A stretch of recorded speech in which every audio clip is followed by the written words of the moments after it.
Another day, another vlog mga kapagkat. Oh yes. Niloto tayo ng puso. Puso ng saging. Wow. Sarap ito mga kapagkat. Bal, anong ulam? What? Puso ng saging kapagkat. Buti pa yung saging, no? May puso, ikaw? Wala. Sarap anong magluto. Grabe ka naman kapagkat.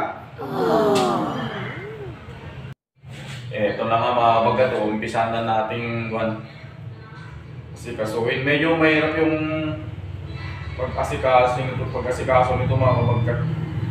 Kasi kailangan may tatanggalin ka pa sa hawan nito eh. Sa mismong loob nito. Mga tawag nito sa elukat. Hindi ko alam sa Tagalog mga kapagkat. Basta yun, ganito nyo, tatanggalin mo yan. Ito yung medyo nagpapatagal. Yung ganyan yung tatanggalin mo.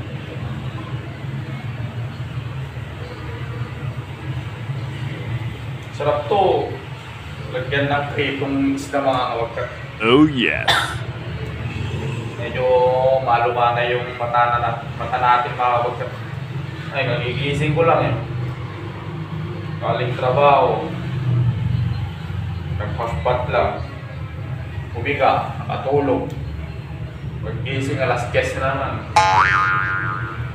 Ganun talaga mga kapagkat. Ganito yung mga kapagkat. Technique para mas mabilis matanggal yung ganito niya sa loob. Alug-alugin mo lang na ganyan. Guluguluin mo na ganyan. Para matanggal to. Mas mabilis. At heto mga kapagkat, itong pinaka-inner niya, pwede na natin siyang gadgarin para mas mabilis. Sarap to.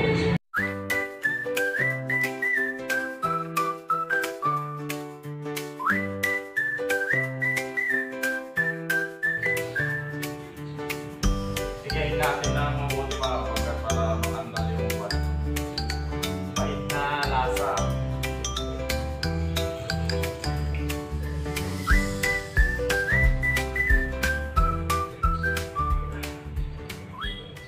Ito na mga kapagkat yung tiniga natin kanina.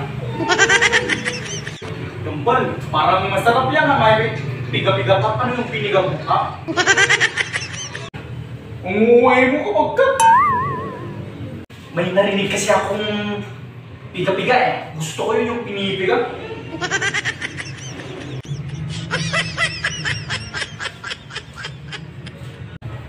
So, kain na tayo mga kapagkat.